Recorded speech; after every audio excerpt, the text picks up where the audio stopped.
Hello, friends. Welcome back to Flavors and Knowledge, the podcast where we explore food, culture, and the science behind what we eat. I'm your host, Chef Walter. In this episode, we're diving into a topic that has been raising concerns in the food world. It's called the microplastics.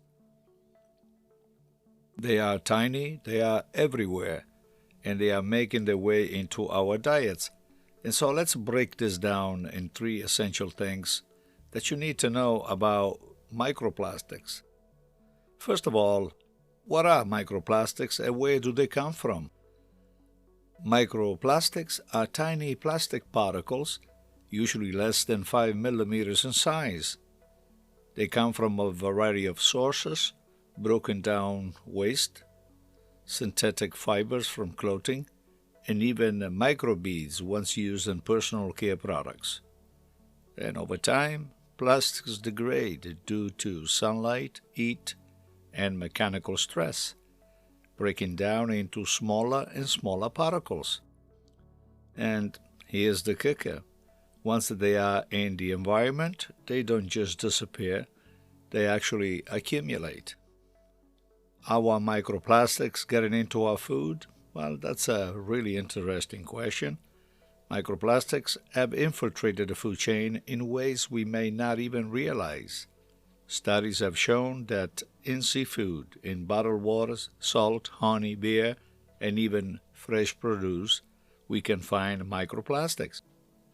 If you think that fish and shellfish ingest microplastics in the ocean, and when we eat them whole like oysters or sardines, we are consuming those particles as well. But it doesn't stop at seafood. Plastic in soil and water affect crops, and even the packaging that we use can shed microplastic into food. In short, we are likely consuming plastic in small doses every day, even though we really don't realize it. What does this mean for our health? Well, this is where things get a little bit murky. While research is still ongoing, early studies suggest that microplastics could carry harmful chemicals, disrupt hormones, and even cause inflammation when they accumulate in the body. Scientists are concerned about long-term exposure, and while the exact risks are not fully known, minimizing our intake of microplastics seems like a wise precaution. But let me just give you some suggestions on what we can do about it. As consumers and culinary professionals, we can take a few steps to reduce our exposure. First of all, I'm suggesting to filter the water. Many microplastics are found in tap and bottled water, so a high-quality water filter can actually help. Reducing the plastic packaging. Always opt for glass, stainless steel, or natural material for food storage.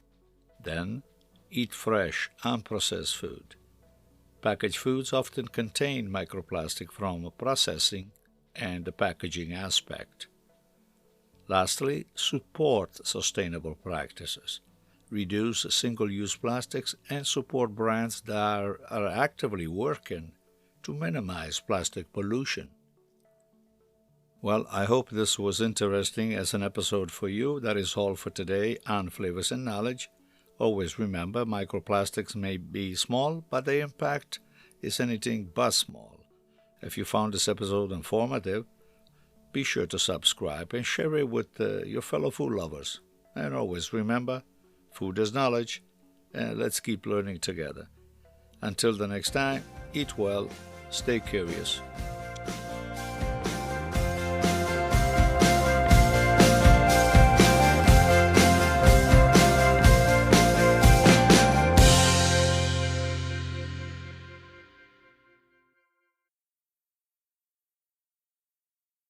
Experience the richness of Italy with Chef Walter's sustainable culinary tours, where food, wine, history, and culture come together in an unforgettable journey.